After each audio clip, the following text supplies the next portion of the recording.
Hello, thank you so much for joining me here on my channel. I trust that whoever needs to hear this message will be drawn here.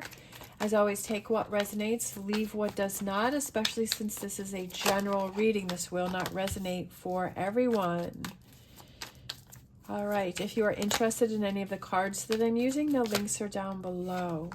We have the Empress. Oh, look at this. Personal growth, fulfillment, abundance, new beginnings, okay?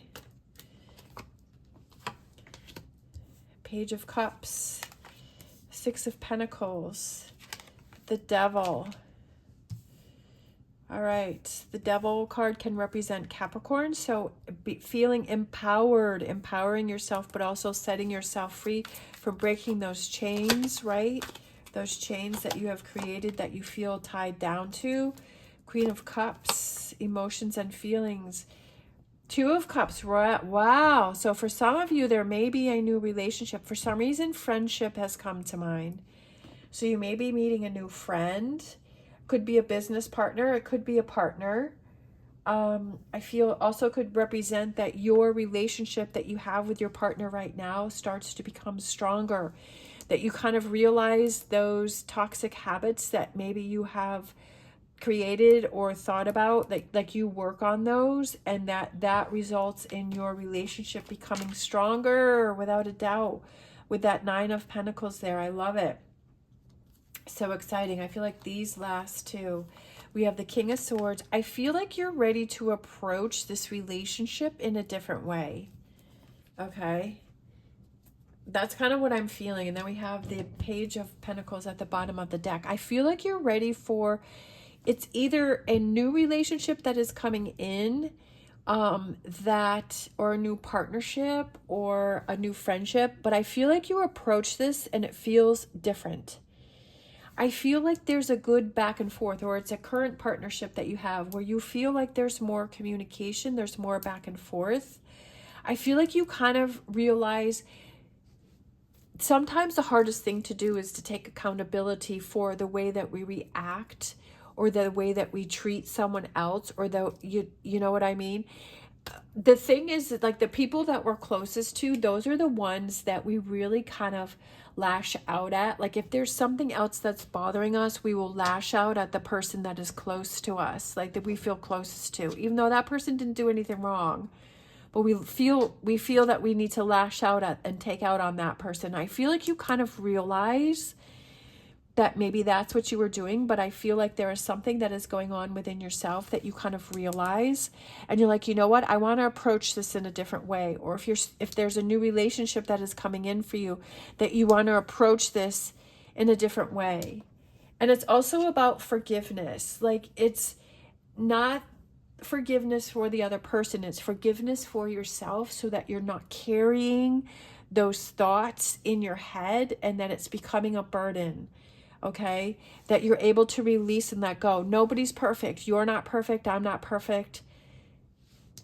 Your partner isn't perfect, right? There's no one is perfect. We're all going to make mistakes, and that's what we have to realize, is that we're all going to do mistakes.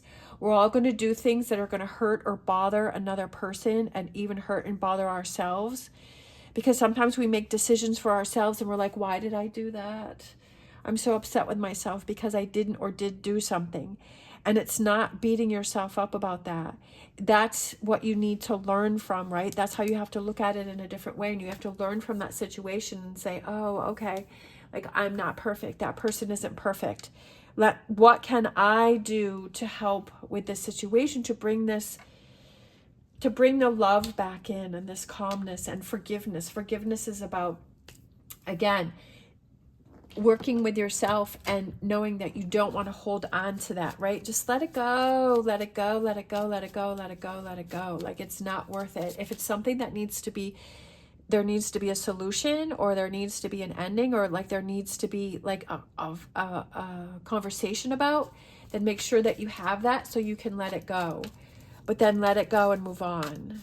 Like, there's so many other beautiful, amazing things to focus on, rather than holding on to regret or frustration or anger. Go with the flow. That's what I was talking about. Returning, go with the flow, go with the flow. Like, just letting things happen.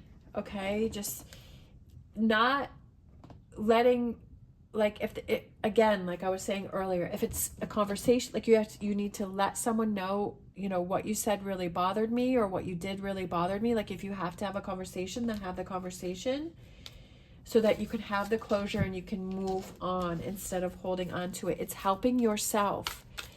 It's also being able to forgive, right? Being able to forgive, not to set the other person free, but so that you're not holding on to it. And you're like, yep, I forgave, I've moved on.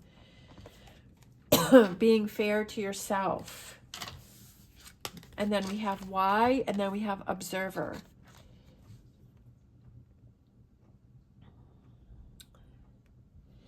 Why and observer. I feel like it's looking at the actions. Like, why do you hold on to things? I used to hold on to things because I felt like if I held on to all the negative, that when people did things to me, so that way if something else happened, then I could throw it back in their face. But like, that didn't bother the other person, it only bothered myself. So I feel like it's looking at things from a different perspective with that observer, and seeing those habits and those things that you've and these are all the same color here too. I feel like it's going with the flow, right? Letting things go.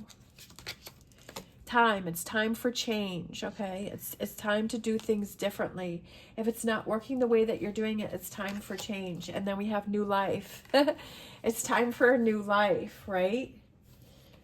And these are part of the building blocks that you create by saying, you know what, I'm gonna learn to forgive. I'm gonna learn to have closure. I'm gonna learn to move on. I'm gonna learn to focus on what is important to me. I'm gonna learn those things, those mental chains that I create in my head that holds me back from focusing on all of the abundance and the personal growth that I can reach, and those feelings of happiness and fulfillment, and creating and working on those partnerships that are important to me, and kind of approaching new partnerships in a different way. All right. Ooh. I'm going to grab this one, empowering questions. Who am I? Who am I? Can you describe yourself? Like, to yourself, who are you? Who are you? Who am I? All right. That goes with the questions. Why? Kind of looking at yourself and who am I? That's very interesting. All right. And then, where am I going and why? I love those questions. That's why I'm glad that I kind of went in my drawer and I pulled out those cards again. Where am I going and why? Is the path that you're going on right now, is this one that you're happy with? Is this one that is fulfilling, right? Is this a path that you like that you're on? Again, I feel like this goes with observer and it goes with why. Questions that we need to ask ourselves. Where am I going and why? Are you being fair to yourself? Are you pursuing those things that make you happy? Are you surrounding yourself with positive relationships? Are you doing a job that you enjoy? If not, are you pursuing one that you are working towards, that you will enjoy, that you would like to have? Are you reaping those rewards, right? Do you have abundance and fulfillment around you? Like, you already do, but do you realize that you already have that? Or are you looking at a sense of lack within yourself? Well, I don't have this and I don't have that, so that means I'm not abundant. No, you are abundant. You have all of this right now, and that's what you have to realize and to appreciate that. And there's a lot of love that's surrounding you. That's what I felt. I was looking at that and I was like, you need to realize that there is a lot of love that is surrounding you. And be fair to yourself and acknowledge that, okay? Follow your passions. Follow those things that bring you joy. Don't chain yourself with those toxic behaviors or those negative thoughts. Free yourself from those. All right. Thank you so much for watching. I hope this has resonated or helped you in some way. I hope that you have an amazing day. If you would like to leave a heart in the comments down below, that would be super cool. If not, that's okay. As always, stay positive, stay safe. I wish you the best on your journey, and I am honored to be part of it. Love you guys. See you next time.